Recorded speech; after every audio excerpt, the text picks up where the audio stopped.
that Islam brought justice.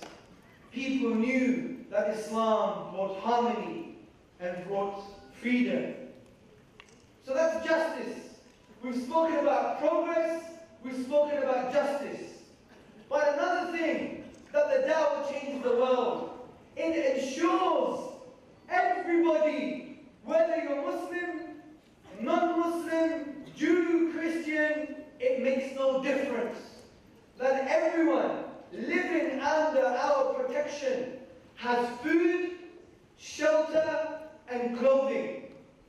Food, shelter, and clothing. Another Jewish rabbi, you can find his letter in the book by Philip Mansell called Constantinople. And this letter was written in 1453. 1453. And this rabbi, he says to his Jewish brothers in Europe, come to the land of the Turks. We live in peace and freedom. We are not oppressed with heavy taxes, and rich are the fruits of the earth. Brothers and sisters, America today is suffering because of capitalism. 25% of the American population is living in poverty. In Philadelphia, in one of the states in America, some people can't even eat food. In downtown Chicago, some children only go to school to have food, because when they go home, there is no food. But under the Ottomans, under your civilization, under our civilization, it was the first states, everyone had food, shelter, and clothing.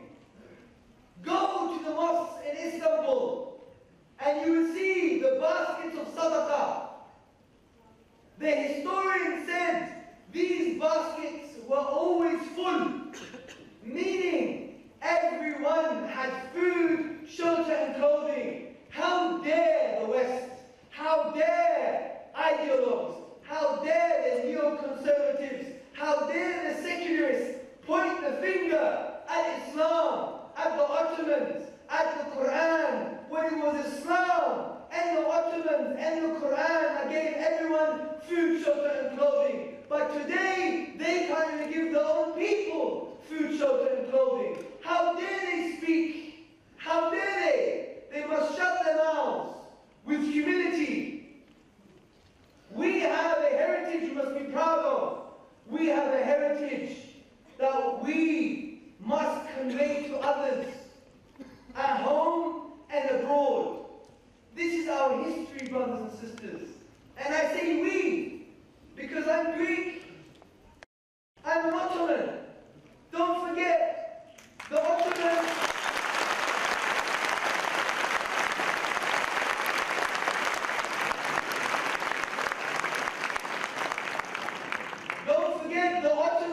also fed the Greeks, gave the Greeks food, shelter, and clothing.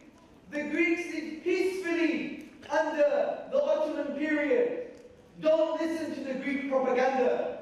I was brought up with Greek propaganda, and it is false. When we study academic history, we see that the Greeks had food, shelter, and clothing. Under the European Union, the Greeks are starving. There were women who had to give their children to the priest because they couldn't afford to feed their children because of capitalism, because of the EU policy, because of secularism. But under the Ottomans, at least the Greeks were eating. Under the Ottomans, at least the Greeks had yemek and ekmek.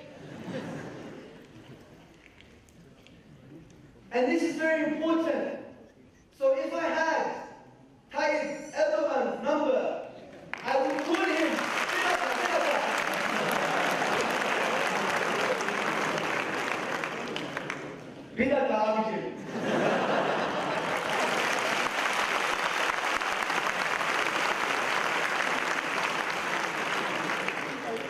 had Tayyip Erdogan's number, may Allah bless him, I would call him and say, Prime Minister,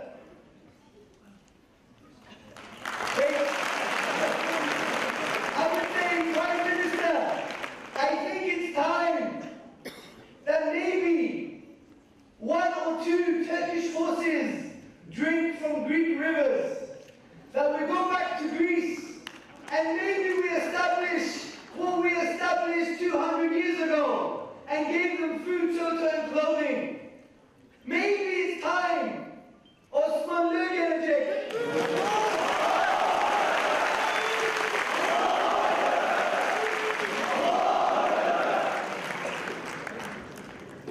So the other reason how the Dawah changed the world, brothers and sisters, not only progress, not only justice, but we also had, brothers and sisters, we had everyone having food, shelter and clothing.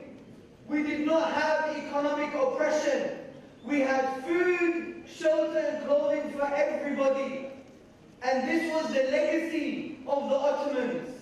Even to the point where Abdul Hamid II, when Turkey was seen as the sick man of Europe, Abdul Hamid II, when there was a famine, the Irish had a potato famine, they were starving. Abdul Hamid II, he gave the Irish food. And many European nations didn't give anything. Because even when we were declining as a nation, Abdul Hamid II knew the Quran. And he knew that Allah said, أُخْرِجَتْ لِلنَّاسِ